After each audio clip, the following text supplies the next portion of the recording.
ঢাকার জনতার mayor engineer Ishraq হোসেনকে তার চেয়ারে বসানোর জন্য। আপনারা জানেন যে আমরা বিপুল ভোটে নির্বাচিত করে তাকে মেয়র বানিয়েছি, কিন্তু তার বিজয়কে ছিনিয়ে নিয়েছে। আমরা গণতান্ত্রিক দল হিসাবে গণতন্ত্রকে বিশ্বাস করি বলে আমরা আদালতে গিয়েছিলাম, আদালত আমাদের পক্ষে রায় দিয়েছে। কিন্তু এই সরকার আওয়ামী সরকারের মতোই আচার আচরণ করতেছে। আমরা দেখেছি আওয়ামী সরকার শেখ হাসিনা আদালতের দোহাই দিয়ে যেভাবে মানুষের অধিকারকে খর্ব করেছে।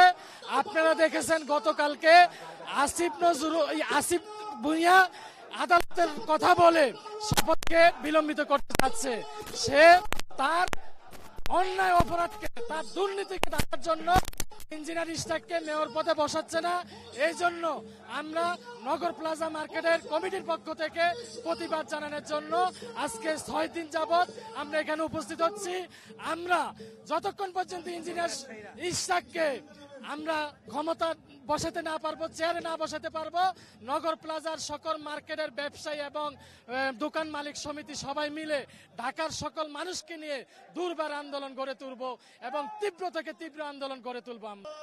আমাদের একটাই দাবি, আমাদের জনতার মেয়র তারে আমরা নগর ভবনে বসাই আমরা রাজপথ থেকে তারপরে বিদায় নিব।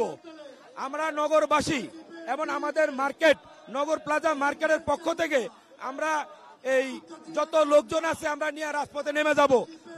যতক্ষণ পর্যন্ত এই মেয়রকে না বসানো হবে ততক্ষণ পর্যন্ত আমরা রাজপথ ছাড়বো না। ইনশাল্লাহ আমরা রাজপথে আসি, ইনশাল্লাহ থাকবো।